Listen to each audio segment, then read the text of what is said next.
Assalamualaikum warahmatullahi wabarakatuh. Salam sejahtera untuk kita semuanya dan spirit sosiologi, salam sosial. Semoga anak-anak ibu semuanya selalu diberikan kesehatan dan ingat di masa pandemi yang belum berakhir ini untuk selalu menjaga kesehatan dan imunitas tubuh agar tidak terpapar COVID-19. Dan oke, di video pembelajaran kali ini kita akan bahas mengenai nilai dan norma sosial.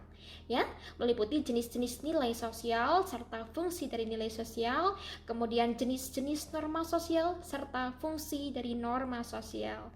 Nah, seperti apa penjelasannya? Mari kita simak di pembahasan berikut ini.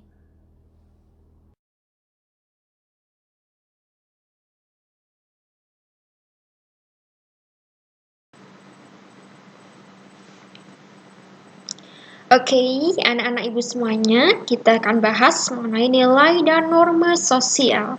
Ya, sebelumnya kita lihat dulu peta konsepnya, ya. Jadi apa saja sih gitu ya yang akan kita pelajari, ya. Oke, kita belajar mengenai definisi dari nilai sosial, kemudian jenis-jenis nilai sosial, serta fungsi dari nilai sosial. Kemudian kita akan membahas mengenai definisi norma sosial, kemudian jenis-jenis dari norma sosial, dan fungsi dari norma sosial. Ya. Nah, oke. Pengertian nilai sosial dulu begitu ya. Jadi nilai itu tentang sebuah prasangka gitu ya, tentang hal yang dianggap baik ataupun buruk, benar ataupun salah di dalam masyarakat ya. Nilai merupakan kumpulan sikap, perasaan ataupun anggapan mengenai suatu hal nih ya, tentang baik dan buruk, tentang benar salah, patut atau tidak patut, hina atau mulia, bahkan penting atau tidak penting ya. Ini berdasarkan yang dikemukakan oleh Setiadi dan Kolib ya. Nah, bahwa di dalam kehidupan masyarakat ini akan selalu terpola gitu ya, dimanapun masyarakat berada pasti terpola ya pada nilai sosial. Karena apa? Karena tadi nilai sosial menjadi patokan ya, patokan atau tolok ukur anggapan yang patut untuk dicapai kayak gitu ya dalam sebuah masyarakat ya. Sehingga semua masyarakat pasti ingin mencapai nilai tersebut ya, karena tadi dianggap paling baik, paling benar, paling patut, paling pantas seperti itu ya. Jadi dimanapun kalian berada, yang berasal dari desa, misalnya dari luar Batam, ataupun yang memang asli Batam, pasti kalian sudah bisa gitu ya mengambil kesimpulan selama ini gitu ya, sebenarnya nilai-nilai apa saja sih gitu yang berlaku dalam masyarakat, bahkan di dalam keluarga gitu ya, yang dianggap baik, dianggap benar dan harus dipatuhi ya, bahkan di sekolah pun seperti itu ya. Kemudian jenis-jenis nilai sosial. Ini menurut Profesor Dr. Notonegoro, ini dalam sebuah buku ya, dalam sebuah buku yang ditulis oleh Setiadi dan Kolib ya, bahwa nilai dibagi menjadi 3 macam. Apa saja itu? Ada nilai material, nilai vital, dan nilai kerohanian. Nah, nilai material ini adalah nilai-nilai yang berguna gitu ya, berguna untuk jasmani manusia gitu. Maksudnya apa sih gitu? Jadi nilai ini dianggap sangat penting gitu ya keberadaannya, karena apabila tidak ada maka akan mempengaruhi kehidupan manusia gitu. Contohnya apa? Contohnya adalah pemenuhan barang kehidupan, pemenuhan barang kehidupan gitu ya, makanan, minuman gitu. Jadi makanan, minuman ataupun tempat tinggal itu dianggap memiliki nilai yang sangat penting ya dalam kehidupan masyarakat ya, karena tadi menunjang jasmani kita begitu ya. Kemudian yang kedua nilai vital gitu. Jadi kalau nilai vital ini adalah setiap atau semua barang ataupun jasa gitu ya, tapi memang berguna sekali untuk menunjang aktivitas kita dalam kehidupan bermasyarakat ya, dalam menjalankan status ataupun peran sosial begitu. Misalnya saja kalian sebagai siswa di sekolah, maka kalian memerlukan buku untuk belajar, memerlukan tas, memerlukan seragam gitu. Dan sebaliknya juga di dalam lingkungan keluarga kalian memerlukan beberapa alat-alat tertentu begitu ya, untuk menunjang aktivitas kalian di rumah ya. Kemudian yang ketiga nilai kerohanian ya. Jadi ini berbagai konsep ya yang berkaitan dengan rohani manusia. Nah, ini juga digolongkan dalam beberapa seperti ada nilai kebenaran, kemudian ada nilai ketuhanan ya, kemudian ada juga nilai kebaikan gitu ya. Kita akan bahas di sini. Ini di sini contohnya ya. Sebentar, nah ini di sini. Ini untuk contoh material tadi yang sudah Ibu sampaikan, pemenuhan kebutuhan hidup pokok gitu ya, misal makanan. Kemudian tadi vital, ini ya berkaitan dengan hal-hal apa saja yang menunjang kehidupan kita. Kemudian kerohanian, ini ada kebenaran ya, baik buruk ya, benar atau tidak benar. Dan ini biasanya bersumber dari rasionalitas atau akal pikiran manusia. Ini nilai kebenaran. Dan yang kedua, ini sebenarnya ada nilai keindahan juga gitu ya. Nilai keindahan ini bersumber dari pemikiran kita juga gitu kan. Kita merasa atau meyakini gitu ya, bisa menilai sebuah benda atau sebuah karya indah atau tidak indah gitu. Melodi indah atau tidak indah seperti itu ya. Jadi disitulah nilainya gitu kan, memiliki keindahan yang sangat luar biasa. Berarti kan nilainya lebih tinggi kan, lebih banyak dibutuhkan atau dihargai oleh masyarakat. Nah, itu yang dimaksud dengan nilai keindahan di situ ya. Kemudian di sini ada nilai kebaikan. Nah, nilai kebaikan ini berkaitan dengan hati nurani manusia gitu ya. Ini terlihat sekali kalau misal ada di antara kalian yang teman-temannya sedang mengalami musibah, kecelakaan, atau saudara orang tuanya meninggal, pasti kita akan merasa sedih, merasa simpati, bahkan berempati. Nah, inilah timbul nilai-nilai kebaikan di sini ya. Dan yang terakhir ini di sini sebenarnya ada nilai ketuhanan ya. Ini bersumber dari ajaran Tuhan ya. Ini akan berbeda tentu saja antar teman-teman nih yang menganut agama Islam, Kristen ataupun Buddha dan Hindu begitu ya. Ini akan berbeda sesuai dengan ajaran Tuhan masing-masing. Nah, masing-masing nilai ketuhanan ini memiliki nilai yang sangat penting gitu ya. Penting sekali gitu dalam kehidupan manusia gitu ya. Bahkan saking pentingnya kadang-kadang kita melihat antar agama satu dengan agama yang lain, mereka sangat mudah sekali bergesekan kayak gitu ya, mengalami misal permasalahan, gesekan gitu kan. Kita nggak terima kalau agama Islam misal ada yang mencaci gitu, dan sebaliknya teman-teman Kristen tidak terima jika agama mereka dicaci maki oleh agama lainnya, karena di situ memiliki nilai yang luar biasa penting dalam kehidupan manusia ya. Oke, selanjutnya.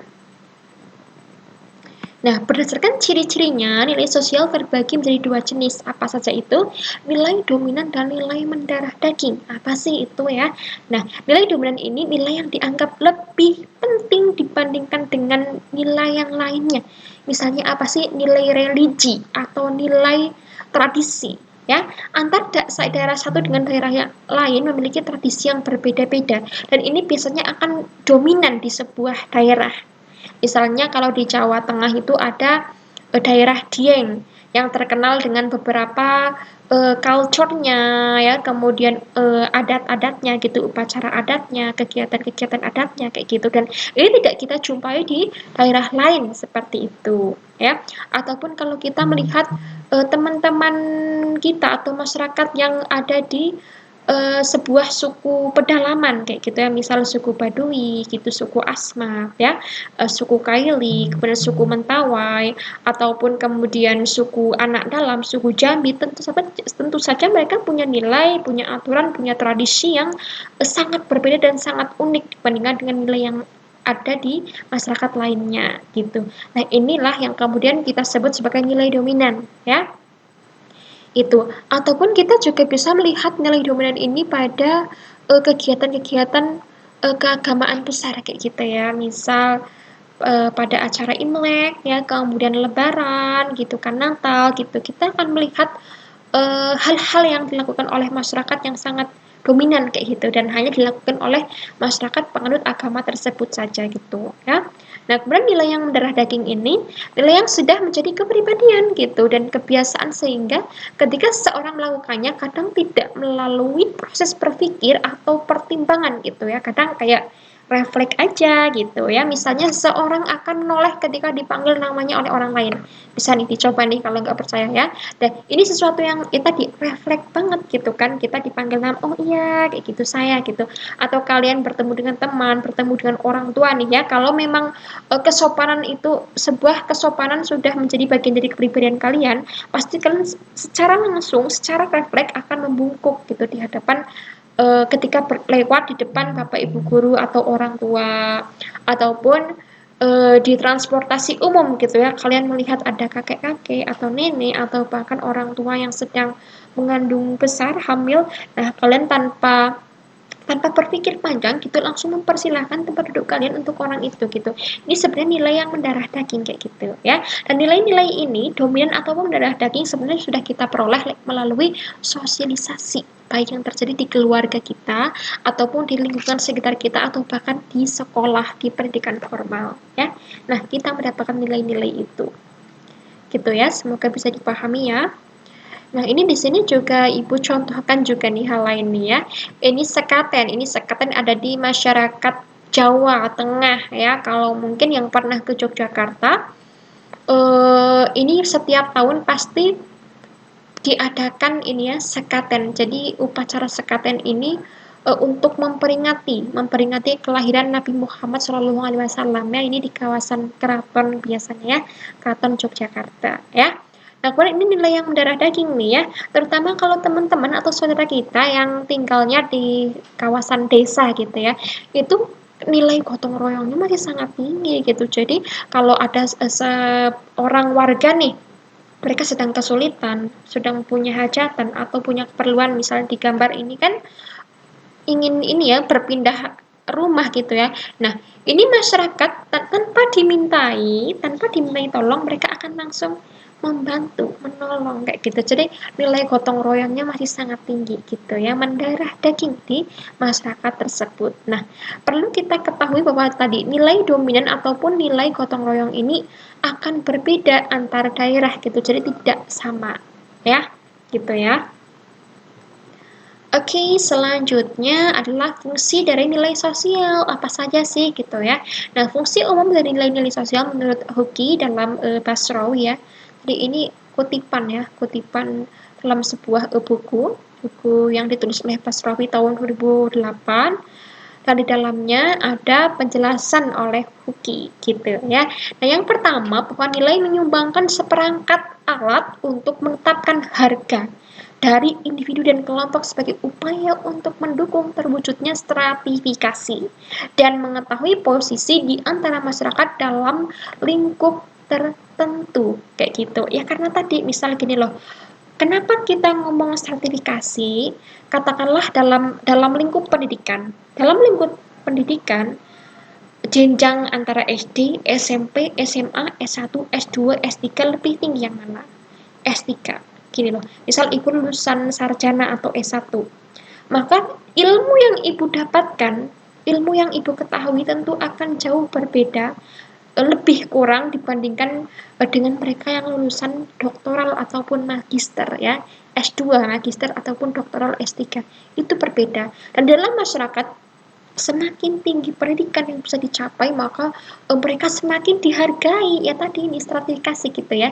Kalau dalam suatu kampung, suatu daerah gitu ya, ada teman-teman yang tadi lulus S1, lulus S2, lulus S3 kayak gitu. Nah, mereka akan lebih dihargai, lebih dihormati oleh masyarakat gitu karena dianggap memiliki ilmu yang lebih luas, lebih mendalam gitu. Nah, ini di sini ya, jadi menyumbangkan seperangkat alat untuk menetapkan harga dari individu dan kelompok ya, untuk mendukung terwujudnya stratifikasi ya dan mengetahui posisi ini. Yang kedua, nilai mempengaruhi cara berpikir dan bertingkah laku secara ideal dalam sejumlah masyarakat. Nah, ini seperti yang sudah kita bahas sebelumnya, kan ada nilai kerohanian ya, yang dalamnya ada nilai kebenaran. Di mana nilai kebenaran itu bersumber dari rasional, ya, akal pikiran manusia tentang benar ataupun salah, masuk akal ataupun tidak masuk akal. Nah, secara tidak langsung nilai yang baik, nilai yang benar, nilai yang dianggap paling ideal ini akan mempengaruhi pola pikir masyarakat kayak gitu. Gimana caranya kita bisa mencapai tadi nilai yang dianggap paling bagus itu kayak gitu. Jadi masyarakat akan terpicu atau terdorong untuk berpikir logis, rasional, untuk maju, untuk lebih baik gitu ya. Karena apa? Karena ingin mencapai nilai-nilai yang ada dalam masyarakat tersebut, ya kan? Iya. Kemudian nilai merupakan penentu terakhir nih ya, penentu terakhir bagi manusia ya terkait dengan peranan-peranan sosialnya kayak gitu ya tadi. Kalau ada masyarakat yang kemudian melakukan tindakan yang dianggap tidak benar, tidak baik, maka mereka akan dicap sebagai pelaku penyimpangan atau devian. Mereka melakukan deviasi sosial atau penyimpangan sosial, ya kan? Menentukan terakhir kayak gitu kan. Nah, akhirnya kalau penyimpang-penyimpang ini dengan adanya norma yang nanti kita bahas, dia mendapatkan sanksi dalam masyarakat. Nah, kenapa dapat sanksi dalam masyarakat? Karena mereka melakukan tindakan yang dianggap tidak sesuai dengan nilai atau dianggap buruk, tidak benar, tidak baik kayak gitu ya. Jadi intinya di situ paham ya gitu apa sih maksudnya nilai, kenapa menilai itu penting banget kayak gitu ya. Itu. Nah, ini contoh lagi nih ya, berfungsi sebagai alat pengawas dengan daya tekan dan daya ikat tertentu. Bahkan nilai sosial mendorong, menuntun, menekan kita semua untuk selalu berbuat lebih baik ya. Kita terpicu untuk lebih baik karena adanya nilai tadi. Nah, kemudian nilai juga berfungsi menjadi alat solidaritas di kalangan anggota kelompok dan masyarakat ya. Kenapa dianggap sebagai alat solidaritas? Ya kayak gini, kan tadi dalam sebuah masyarakat pasti ada nilai yang dianggap baik. Nah, untuk mencapai nilai tersebut, goal tersebut, maka masyarakat pun melakukan apa ya kayak kebersamaan kayak gitu, solidaritas kayak gitu, biar tadi nilainya bisa tercapai kayak gitu. Contohnya tadi kan ada nilai dominan dan nilai mendarah daging. Nah, di dalam nilai dominan tadi kan kita contohkan upacara adat sekaten di kawasan Keraton Yogyakarta, atau nilai mendarah daging tadi itu contohnya adalah gotong royong. Nah, di sini kalian melihat nggak ada solidaritas yang sangat kuat atau erat dalam masyarakat. Nah, itu loh, solidaritas itulah yang kemudian diciptakan oleh masyarakat sehingga nilai yang ideal tadi tercapai kayak gitu ya. Bisa dipahami ya? Oke, maaf ya. Selanjutnya adalah social norms atau norma sosial ya, norma-norma, aturan-aturan dalam masyarakat ya. Ini ada contoh nih ya, misal terciptanya masyarakat yang sadar hukum kayak gitu. Ini di adanya norma sosial ya. Nah, apa sih norma sosial itu?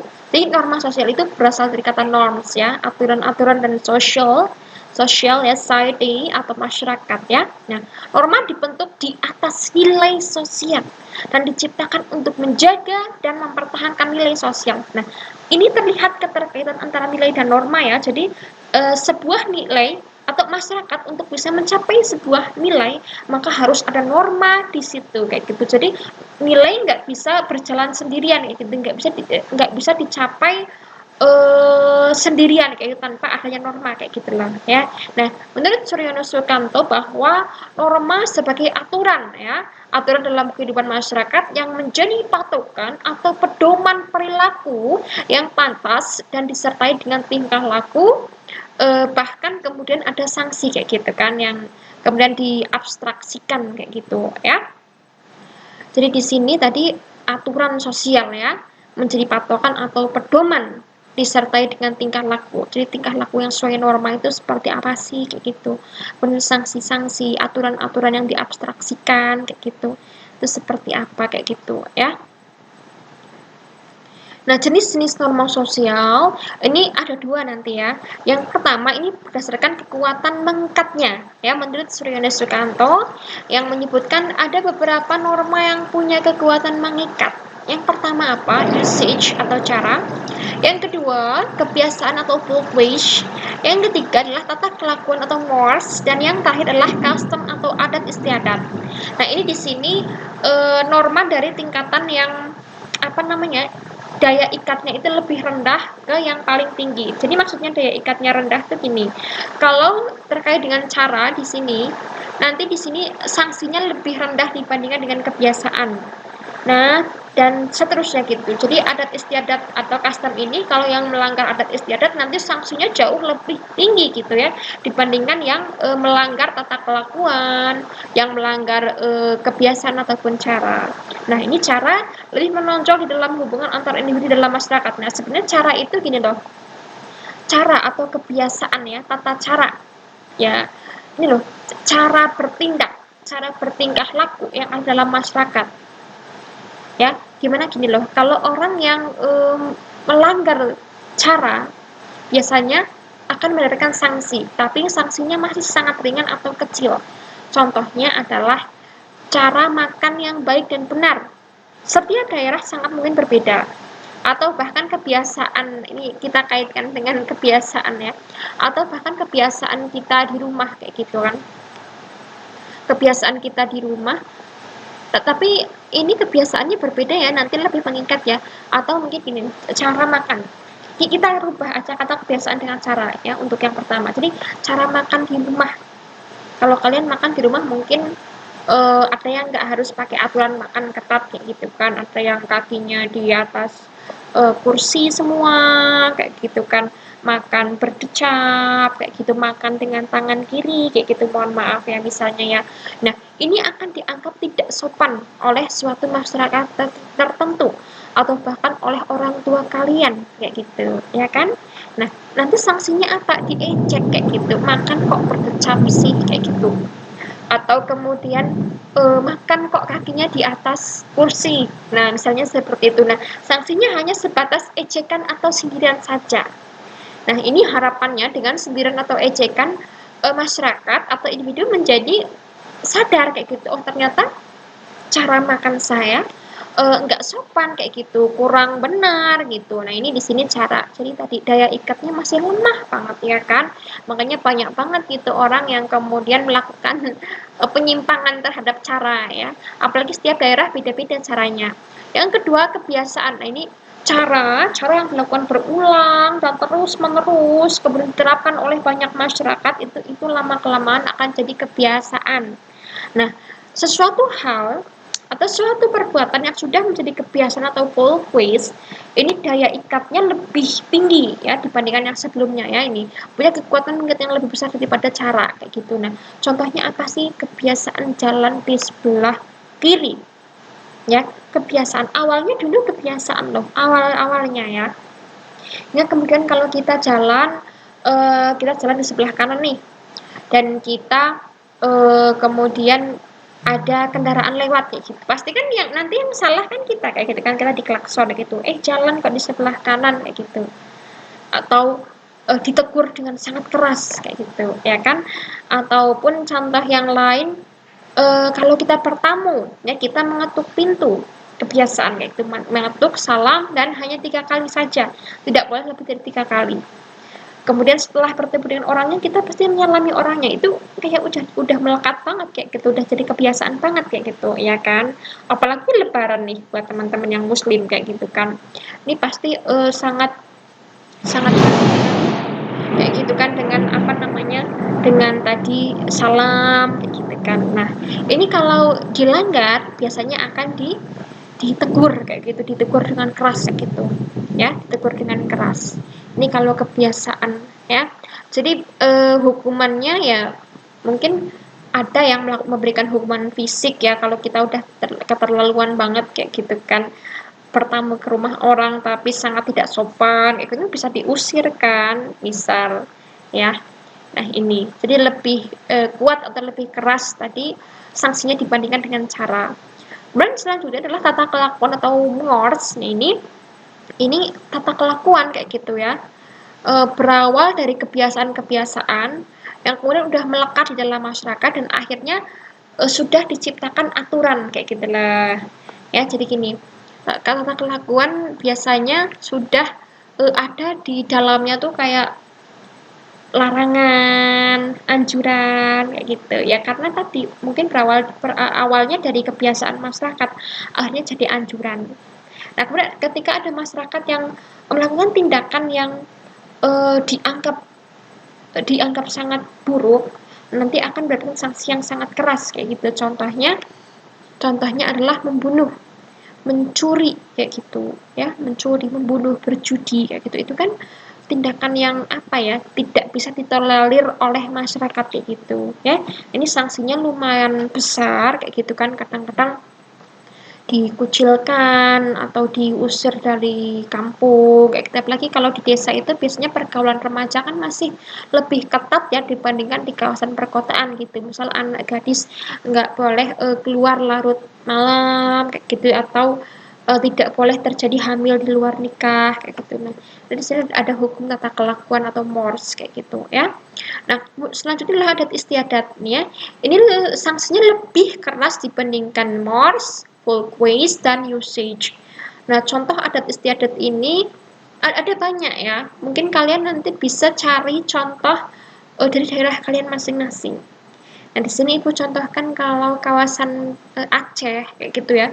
Di sana kan ada peraturan yang sangat ketat kayak gitu kan, antara laki-laki dengan perempuan kayak gitu kan. Perzinaan ya, perzinaan di Aceh itu akan mendapatkan sanksi yang sangat keras kayak gitu, dan sanksi ini biasanya bersumber dari hukum adat. Contohnya adalah cambuk kayak gitu ya. Cambuk itu kan hukum adat, ya kan? Kayak gitu. Ini di sini ada nih ya, cambuk kayak gitu. Ini di sini ada contohnya nih ya. Ini yang pertama tadi ada cara ya, cara makan nih, cara yang makan yang baik ataupun tidak baik. Nah, kemudian yang kedua ada kebiasaan nih, kebiasaan berjalan di sebelah kiri, kebiasaan bersalaman, kebiasaan berpamitan kayak gitu kan, kebiasaan mengetuk pintu kayak gitu. Ini tata kelakuan nih tadi ya, tata kelakuan sudah ada aturan dan larangan kayak gitu ya. Yang dilarang mencuri, menjamret, mencopet. Jadi nanti kalau ketahuan ya siap-siap saja kayak gitu ya, nanti dapat sanksi yang keras dari masyarakat kayak gitu kan, dicemooh ya, dikucilkan kayak gitu. Ini yang terakhir tadi norma ini ya, bukan norma, maaf ya, adat istiadat atau custom ya itu. Oke, ini berdasarkan aturan perilaku tertentu ya. Berdasarkan aturan perilakunya, menurut Suryono Sukanto ada beberapa. Yang pertama norma agama, norma kesusilaan, norma kesopanan, dan norma hukum. Jadi norma agama ini peraturan hidup yang diterima sebagai perintah ataupun larangan dan anjuran, tapi berasal dari Tuhan Yang Maha Esa. Ya, bahkan ketuhanan ini menjadi salah satu landasan ideal negara kita kan? Ya, ada dalam Pancasila yang pertama ya, Tuhan Yang Maha Esa. Ini memiliki daya ikat yang juga sangat kuat di masyarakat ya, karena tadi berisi anjuran, larangan, perintah kayak gitu yang harus dipatuhi oleh setiap umat pemeluknya. Yang kedua norma kesusilaan, petunjuk atau ketentuan yang berasal dari akhlak, moral, hati nurani, dan falsafah hidup. Inilah kemudian ada tindakan yang disebut asusila, tindakan yang baik, tindakan yang sesuai kayak gitu, tindakan kemanusiaan. Ini berkaitan dengan norma kesusilaan ya. Yang ini juga berkaitan dengan Pancasila kita gitu kan, kemanusiaan yang adil dan beradab ya. Ini sebenarnya berawal dari norma kesusilaan ya. Dan norma kesopanan adalah norma yang berpangkal dari aturan tingkah laku yang berlaku dalam masyarakat kayak gitu ya kan, tingkah laku kayak gitu. Tingkah laku seperti apa sih yang dianggap sopan dan tidak sopan, baik atau buruk gitu. Ini masuknya ke norma kesopanan. Sedangkan yang terakhir adalah norma hukum. Dan ini biasanya aturan ya, aturan perintah atau larangan tapi sudah tertulis. Contohnya ya undang-undang itu sudah tertulis ya kan. Bahkan jadi landasan gitu ya, landasan hukum gitu ya bagi negara kayak gitu. Sangat mengikat gitu, sangat besar ya. Jadi kalau kita melihat sanksi-sanksinya, kalau norma agama sebenarnya ya sanksinya tuh gini loh. Kan kadang-kadang itu kan antara pemeluk dengan Tuhannya ya. Misal katakanlah teman-teman yang beragama muslim, ada yang lalai tidak menjalankan rukun iman gitu ya dengan baik, atau rukun Islam dengan baik. Nah, maka sanksinya adalah dia berdosa kayak gitu ya. Dia berdosa, ataupun bagi mereka yang memakan misalnya makanan yang haram kayak gitu, itu kan sanksinya ya tadi dia mendapatkan dosa gitu, itu kan antara dia dengan Tuhannya kayak gitu.